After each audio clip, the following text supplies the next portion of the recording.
మహిమ ఎన్నటికీ తెలియదాయే సాంబ శివ నీదు మహిమ ఎన్నటికీ ఆ తెలియదాయే సాంబ శివ నీదు మహిమ ఎన్నటికీ తెలియదాయే సాంబ శివ నీదు మహిమ ఎన్నటికీ తెలియదాయే హర హర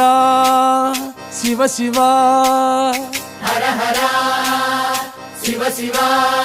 ఆ గంగా జలము తెచ్చి నీకు అభిషేకము చేతునంటే గంగా జలము తెచ్చి నీకు అభిషేకము మరి చేతునంటే గంగ జలమున సేప కప్పల ఎంగిలంటున్నావు శంభో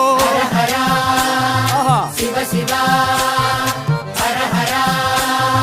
శివ శివ ఆ సాంబ శివ నీదు మహిమ ఎన్నటికీ తెలియదాయే హర హర శివ శివ ఆ ఆవు పాలు తెచ్చి నీకు అర్పితము చేతునంటే పాలు తెచ్చి నీకు అర్పితము చేతునంటే ఆవు పాలన లేక